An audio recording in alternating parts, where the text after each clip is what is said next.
Hi there, welcome to the Nicola J YouTube channel. My name is Alviana, creator and owner of Nicola J, and today,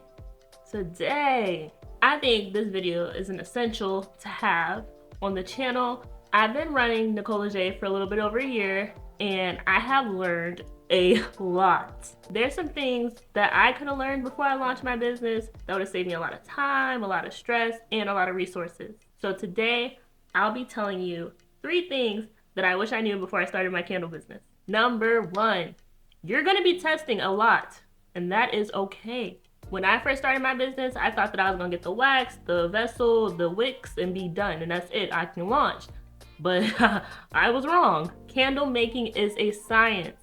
If you're not having trial and error, if you're not experimenting, you're doing it wrong. My candle testing was a year-long process, and I went through a lot of changes during that time. Changing waxes, changing wicks, changing vessels even. I would say that my biggest hurdle was trying to find the right wick size.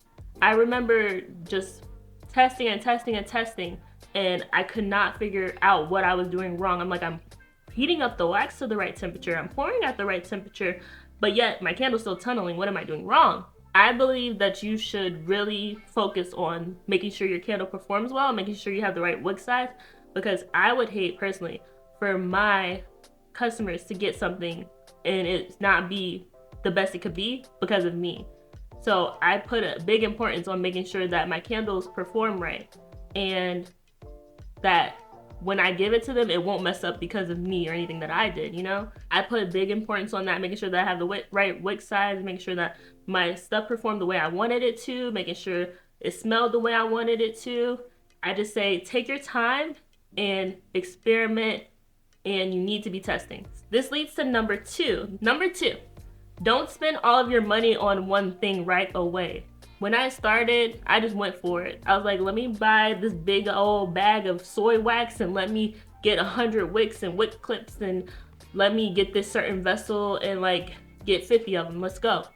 But you investing all of that and knowing, now that you know that you have to test a lot, I would say don't spend all your money on one thing right away, especially when you're still testing and when you're still figuring out what you want to use. There's a couple of times that I went through this.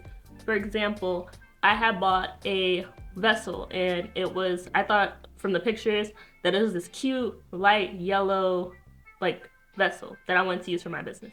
But once I got it, it was this like dark mustard yellow color that I wasn't a fan of, that I didn't want for my brand.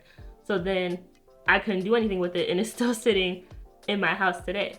So I could have saved money just like buying only one of those. Like I had mentioned earlier, I bought a big bag of soy wax, and then I eventually ended up just using cocoa apricot cream wax instead for a couple reasons.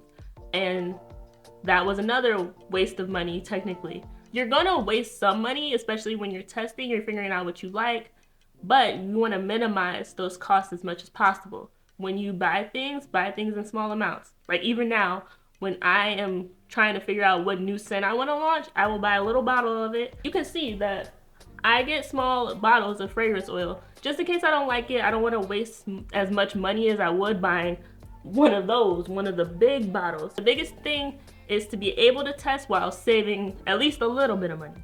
Now we're on to the 3rd and final thing I wish I knew before I started my candle business.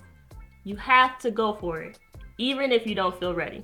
This might be self-explanatory for a lot of people, but if you're anything like me, you need to hear this. I'll probably make a separate video about mindset as a business owner, but mindset is everything. I just remember being so in my head about everything, kind of trying to hide and, you know, not be putting myself out there. I don't even think all of my family knows that I own a candle business. You have to be confident in what you're doing and be okay with bumping your head as you're learning.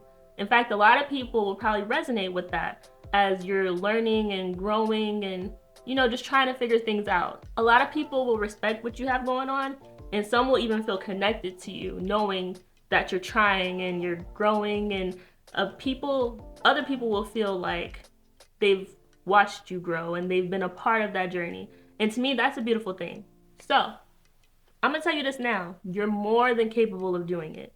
And if you have that thing in your head that you keep thinking about, go for it. That's my wallpaper. I'm gonna read it to you. If you can't stop thinking about it, don't stop working for it. If you have that thing in your head, just do it, go for it. Some people are gonna love you, some people are gonna follow you, some people are gonna support you. There's at least one person that will do that for you, and the rest doesn't matter. So just go for it, and don't be afraid to be seen trying. When I say that, that goes for anyone who's trying something new and trying to elevate themselves. I feel like you get more opportunities that way. Just being open to being out there and letting people see you, even if you don't feel like, well, I mean, I could probably test the candles a little bit more. Maybe I should use a different lid before I start posting about it on social media. Just go for it. If you got it, go for it and put it out there. People see the beauty in what you do a lot of the time. Like for me, for example, I post something on Instagram, I'm like, I mean, that wig kind of looked a little crooked, but people will like it. You just gotta have that confidence in yourself to be like, yep, I'm doing this thing, I'm trying. You're either gonna love it or you're not gonna like it, but that's okay, because there are people that love it out there, and you focus on that. Those are the 3 things that I wish I knew. There's a lot more that could be talked about, so if you want a part 2, let me know in the comments. Please like this video if you like the video, subscribe to the channel, share this video with someone who you think could use the information that I've said.